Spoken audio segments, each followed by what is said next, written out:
골로새서 3장 18절 19절 말씀 다 같이 한 목소리로 받들어 읽도록 하겠습니다. 아내들아 남편에게 복종하라. 이는 주 안에서 마땅하니라. 남편들아 아내를 사랑하며 괴롭게 하지 말라. 아멘. 우리가 이 가정 규범의 의미에 대해서 살펴보고 있습니다. 그래서 가정 규범의 이러한 내용들은 단순히 가정뿐만 아니라 그 기본적인 그 원리들은 바로 가정과 교회와 또 우리의 삶에서 일반적으로 또한 적용될 수 있는 그러한 새 사람으로서 살아가는 삶의 원리에 대해서 보여주고 있습니다. 그래서 단순히 가정을 세우는 것뿐만 아니라 또 이 교회 안에서 여러 가지 이 관계들의 문제에 있어서 우리가 어떻게 접근할 것인가에 대해서도 적용된다는 것을 우리가 살펴보았습니다. 그래서 이제 이러한 가정 규범에 대해서 뭐 일반 이때 당시에 이 헬라 세계의 이교도들의 그러한 도덕적인 그러한 규범이나 또 유대교의 규범이나 뭐 별 차이가 없는 것 아니냐. 오히려 이제 그 가부장적인 사회 질서에 교회가 타협한 거 아니냐. 뭐 이러한 이 이야기들이 있습니다. 그러나 여기서 분명한 것은 이 가정 규범에 어떻게 보면은 그러한 일반 도덕 규범들과 비슷하게 보일지 모르지만 그러나 가장 결정적인 중요한 차이가 있죠. 그것은 바로 주 안에서라고 이야기합니다. 그래서 이 17절에서도 다 주 예수의 이름으로 그냥 단순히 예수의 이름으로 하니까 하지 않고 주님이라는 말을 붙이고 있죠. 그래서 18절에서도 그래서 주 안에서 그죠? 또한 그 20절에서도 주 안에서 그리고 또 22절에서도 계속 죽게 하듯이 그래서 이게 기본적으로 주님 안에서 이제 그렇게 하라라는 그 전제 조건이 달려 있어요. 그런 의미에서 사실은 우리가 이 가정 규범을 일반 이때 당시에 그런 사회 규범과 같은 그런 의미로 해석하면은 큰 오해가 되겠죠. 그래서 똑같은 이야기처럼 보이지만 주 안에서라고 할 때는 전혀 이것이 다른 의미가 됩니다. 그리고 또한 이 말씀에서 우리가 특징적으로 볼 수 있는 것은 이 짝을 이루면서 이제 이야기를 하고 있어요. 그래서 아내들아, 남편들아, 그래서 이 부부간의 관계죠. 그다음에 자녀들아, 또 아비들아, 이게 부모와 자녀와의 관계, 종들아, 주인들아. 그래서 종과 주인들의 관계. 그래서 이렇게 서로 이렇게 짝을 이루면서 이제 이야기를 하고 있는데 여기에서도 이제 좀 특징적인 것은 그 이때 당시에 보통 그 어떤 규범의 대상은 남자나 어른이나 남자면서도 어른이면서도 자유인인 사람에게 주어지는 것이 어떤 도덕적인 책임이라고 생각했습니다. 기본적으로 이 여자나 이 자녀나 아이들이나 또한 이 종들은 그런 어떤 독립적인 법적인 책임을 감당할 수 있는 그러한 주체로서 사실은 인정되지 않았다 이 말이죠. 그러나 이 교회 안에서는 기독교 가정 안에서는 바로 이러한 상대적으로 이제 가부장적인 사회 구조 안에서 약자의 위치에 있는 이런 자들도 주님 안에서는 다 차별 없이 똑같은 독립적인 인격적인 존재다. 그래서 이 책임을 다할 수 있는 도덕적인 책임을 다할 수 있는 독립적인 주체로서의 법적인 존재다라는 것을 이제 분명히 하고 있습니다. 그래서 이제 그 이스라엘 백성들도 사실은 이제 주로 수를 셀 때, 계수를 할 때에도 성년 남성들만 이제 계수를 했죠. 그래서 이제 뭐 심지어 하나님 앞에 예배 드릴 때도 뭐 그죠? 남자들이 들어갈 수 있는 공간이 있고 있는데 그 공간에는 여자들은 아예 들어가지도 못하고 이제 그런 것들이 이제 유대교에서도 이제 그런 어떤 차별이 존재했습니다. 그러나 하나님 앞에서는 그건 인간 사실은 성경에 규정된 것이 아니고 인간이 만들어낸 것들이에요. 그래서 하나님 앞에서는 그러한 여자나 또한 그 자녀나 또한 종이나 똑같은 독립적인 인격적인 하나님 앞에서의 주체적인 자아로서 이제 인정이 되는 것입니다. 그렇기 때문에 하나님의 말씀과 계명을 받을 수 있는 사람이 되는 거예요. 원래 그래서 이제 이 헬라 세계에서도 특히 그리스나 또 이런 헬라 세계에서도 기본적으로 시민권을 가진 자유인이 되어야지 또 여러 가지 그 권리들이 있으면서 또한 그런 사람들만 또 법적인 책임을 감당할 수 있기 때문에 어떤 법적인 권한이 이제 주어지는 거죠. 그래서 이 성경에서는 바로 그런 모든 존재가 특별히 주님 안에서 다 차별 없이 하나님 앞에서의 단독자로서 설 수 있는 그러한 위치에 있다는 것을 이제 분명히 하고 있는 겁니다. 우리가 이제 이런 것들은 이 서로를 대할 때도 교회 안에서 성도들끼리도 마찬가지고 또한 우리가 사람들과의 관계에서도 우리가 이런 자세가 중요합니다. 그래서 이 가정 규범에서 보여주고 있는 것은 어떤 한 사람을 어떤 독립적인 인격적인 존재로 주체로 그래서 나에게 종속되는 위치에 있는 그런 사람이 아니라 독립적인 하나님 앞에서의 그러한 존재로서 하나님 앞에서 그러한 책임을 다하고 그렇기 때문에 하나님 앞에서는 그 사람이나 나나 똑같은 그러한 주체라는 것을 인정하는 가운데서 우리가 이 관계를 맺어가야 됩니다.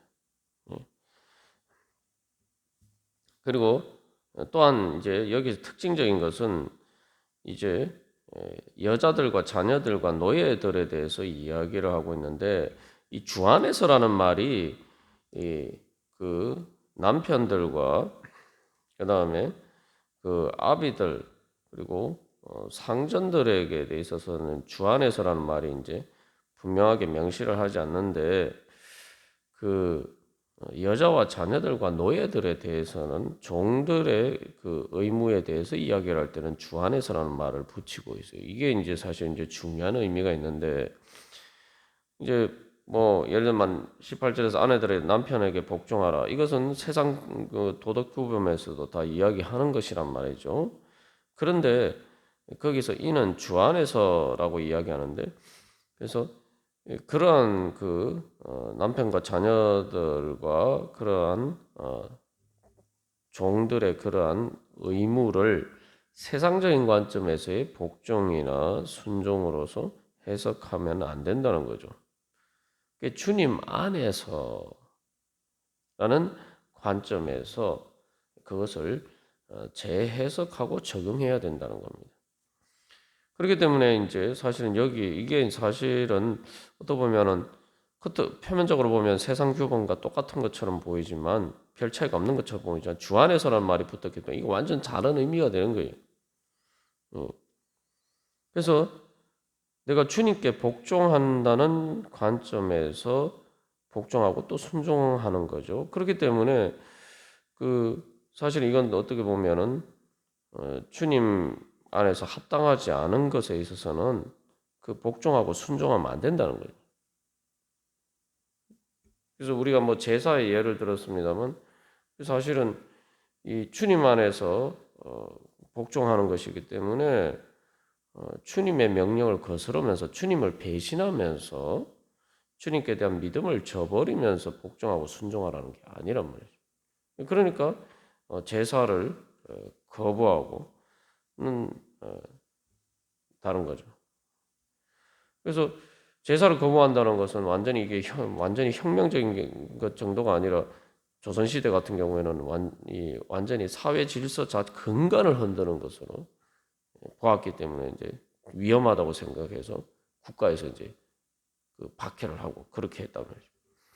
그러니까 이게 사실은 이제 표면적으로 보면은 그냥 단순히 가부장적인 그런 사회 질서를 옹호하는 것처럼 보이지만 실질적으로는 그것들을 완전히 주님 안에서 기독교적인 의미 안에서 새 사람으로서의 그 의미를 새롭게 정확하게 제대로 올바르게 해석하고 그 의무를 감당을 하고 그래서 주 안에서 합당하지 않은 것을 그렇기 때문에 여자들과 자녀들과 종들에게 또 그런 부분들에 대해서 복종하고 순종하라고 또 해서는 안 된다는 거죠. 그렇기 때문에 이건 이제 분명히 어떤 주님 안에서의 한계선을 긋고 있는 것입니다. 그래서 이 기본적으로 그래서 가정 규범이라는 것도 어떤 사람들과의 관계에서 또 뭐 사회적인 질서 이런 관점에서 이제 보는 것이 아니라 내가 주님 안에서 새 사람으로 어떻게 살아가느냐 그런 관점에서 이제 바라봐야 된다는 거죠. 그래서 그럴 때 제대로 이제 우리가 해석할 수가 있습니다. 그래서 이 상대적으로 그렇기 때문에 이 가정구범은 여자들과 자녀들과 종들과 같은 그러한 사회적인 약자들을 이제 기독교 공동체 안에서 보호하는 그런 기능을 가지고 있다라고 볼 수가 있어요. 왜냐하면 그래서 어쨌든 안에 뭐 복종하라 순종한 자녀들과 종들에 대한 이런 것은 뭐 사회에서도 똑같이 이야기를 하는데 그러나 그것을 일반 사회에서 이야기하는 것처럼 너희가 그런 의미로 똑같이 해석해서 똑같이 그렇게 교회 안에서 또 기독교 가정 안에서 또 예수님 안에서 거듭난 새 사람으로서 그것을 사회에서 이야기하는 것과 같이 그런 똑같은 의미로 그렇게 적용하고 해석해서는 안 된다는 거예요. 주님 안에서 바로 이제 하나님 나라의 백성으로서 그러한 것들을 적용해야 된다는 겁니다. 그래서 이러한 법적인 의무와 책임은 그 위치에 따라서 이제 주어지는 것이기 때문에 어떤 한 개인의 어떤 존재를 결정하는 문제는 아니라는 거죠. 그래서 이거 여기서 이제 예전에 이제 차별이라고 할 때는 차별은 뭐냐면은 그것이 어떤 존재를 결정하는 문제라고 보는 거예요. 무슨 말이냐면은 예를 들면은 종이라는 것을 그래서 우리가 오늘날 그 예전에 그랬던 노예처럼 완전히 신분이 다른 뭐 예전에 조선시대 때도 양반과 중인과 평민과 이제 천민의 이제 위치가 달랐잖아요. 신분 자체가 다른 거예요. 여기에서 그래서 기독교 안에서 이 주 안에서 해석할 때는 앞에서 차별이 없다라고 하기 때문에 신분적으로는 전혀 차별이 없는 거예요. 그냥 그 가정 안에서 자기가 맡은 위치에 있어서 해야 되는 어떤 기능적인 역할 면에서 이제 그 의무를 다하라라는 그런 관점으로 받아야지 그것을 어떤 신분적인 어떤 차별의 관점에서 보면 안 된다는 거예요. 그러니까 우리가 그런 부분들을 분명히 그래서 할 필요가 있습니다. 그래서 성경 말씀을 해석할 때는 항상 그 부분만 떼어서 앞에 문맥 속에서 이해를 해야 돼요. 그러니까 이 문맥을 앞에서 이제 차별이 없다, 또 새 사람이다라는 관점에서 이제 이 가정 규범을 우리가 이해를 해야 됩니다. 그래서 이 신분적인 차별과 기능의 차이를 우리가 분명히 분별을 해야 돼요.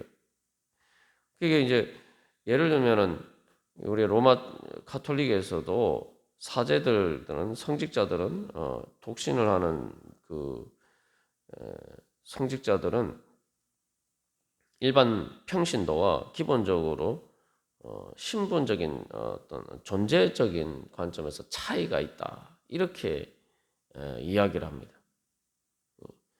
이제 뭐 토마스 아퀴나스의 신학대전에서도 이제 그렇게 이야기해요. 그러나 이제 종교개혁에서 만인 제사장설이라고 할 때는 목회자와 평신도가 그런 차별이 있는 게 아니고 하나님 앞에 교회 안에서의 그 사명을 맡은 기능적인 차이가 있다라고 보는 거죠. 그런 것들이 이제 사회에서도 마찬가지입니다. 이거 아주 중요한 이제 이 세 사람으로서 사람들과의 관계에서 가져야 되는 관점이죠. 그래서 예를 들면은 어떤 이제 우리 보통 사회에서 3D 직종이라고는 조금 사람들이 별로 이렇게 귀하게 여기지 않는 좀 뭐 월급도 적게 받고 이렇게 상대적으로 조금 그렇게 소홀하게 여기는 그런 직업을 한다고 해서 그 사람이 그런 일을 하니까 그 사람의 위치나 그 사람이 어떤 대하는 것도 그것에 따라서 이렇게 차별하거나 또 상대적으로 사람들이 부러워하는 그런 일을 하는 사람들과 다르게 이렇게 대하면은 그게 이제 차별이죠. 그렇게 하는 일이 다른 것은 단순히 맡은 일이 다른 것뿐이다라는 거죠. 그렇기 때문에 뭐 어떤 일을 하든 다 이렇게 한 인격적인 존재로서 우리가 대해야 되는 거. 예를 들면 뭐 또 어린아이들에 대해서 대할 때도 마찬가지. 어린아이들이 아직 뭐 잘 모르고 아직 미숙하다고 해서 그런 부분을 우리가 또 가르치고 양육해야 하고 교육해야 되지만 그런 것들 때문에 어린아이를 아예 이제 기본적인 인격적인 존재로 대우하지 않고 이제 완전히 차별하는 것. 그런 것들은 이제 문제가 되는 거죠. 그래서 이제 예수님이 하신 일들을 보면은 이제 사실 그 성경을 보면은 특히 이제 복음서에서 예수님이 이 땅에 오셔서 하신 일을 보면은 주 안에서라는 것이 어떤 의미인지 잘 알 수가 있죠. 그래서 세상에서는 이제 아이들을 차별했지만 그래서 아이들을 예수님께 데리고 오는 것을 가지고 막 꾸짖었단 말이죠. 그러나 예수님께서 오히려 제자들을 책망하시면서 그 아이들이 예수님께 오는 것을 금하지 말라라고 하면서 그 아이들을 안으시고 축복하셨습니다. 그리고 또한 예수님의 제자들 우리가 뭐 남자 제자들만 합니다만 뭐 마리아나 또 많은 여자 제자들이 있었고 특별히 이제 부활 사건에 있어서도 베드로나 이런 제자들이 아니라 막달라 마리아가 바로 그 첫 번째 부활의 증인이 되는 것을 이제 보여주고 있고 그래서 이 기본적으로 그래서 성경에서는 항상 뭐 구약에서도 마찬가지죠. 구약에서도 보면은 이제 사사 시대의 그 암흑 시대가 끝나고 새로운 하나님이 사무엘 선지자를 통해서 사무엘 선지자와 다윗으로 이어지는 그런 새로운 부흥의 역사를 일으키실 때에 그 시작은 그래서 사무엘서가 바로 그 특별히 아이를 낳지 못하는 여자인 그 한나의 이야기에서부터 시작하는 거죠. 그래서 뭐 특별히 그래서 아이를 낳지 못하는 여자라는 것 그때 가부장적인 사회 질서 속에서는 이게 정말 여자도 사람 취급 제대로 못 받았는데 더군다나 아이를 낳지 못하는 여자라는 것은 정말 완전히 사람 취급 못 받은 거죠. 근데 하나님께서는 아브라함의 아내 사라도 마찬가지고 특별히 한나도 마찬가지고 바로 그런 사람들을 통해서 어떤 그때 당시에 뭐 다른 뭐 많은 어떤 남자들이나 이런 사람들을 통해서가 아니라 바로 그런 여자들을 통해서 하나님은 새로운 구원의 역사를 시작하시는 것을 볼 수가 있습니다. 그래서 우리가 주 안에서라는 것을 다시 한번 그런 관점에서 이해하고 우리가 정말 내가 새 사람으로서 예수 그리스도를 이제 주님으로 섬기는 바로 그러한 사람으로서 내가 살아가고 있느냐, 내가 그런 주님 안에서 사람들을 대하고 있느냐, 우리가 다시 한번 돌이켜보고 우리가 그렇게 주님 안에서 우리가 사람들과 새 사람으로서 관계를 맺을 때 바로 주님께서 우리를 하나님의 자녀로 새 사람으로 불러주신 그 은혜를 받을 수 있는 믿음의 조건이 되는 것입니다. 우리가 그런 은혜 사모하면서 다시 한번 우리가 사실은 이 죄인이고 또한 하나님의 자녀가 아니었고 그러한 하나님의 원수 되었음에도 불구하고 하나님이 차별하지 않으시고 우리를 주님은 하나님의 자녀로 불러주시고 또한 주님의 종으로 불러주셨어요. 그래서 우리가 그런 은혜 가운데서 주님, 제가 주 안에서 그렇게 또 살아가고 그렇게 또 사람들과 관계 맺는 가운데 주님께서 주시는 은혜 가운데 오늘도 살아가게 하여 주시옵소서. 우리 함께 기도하겠습니다.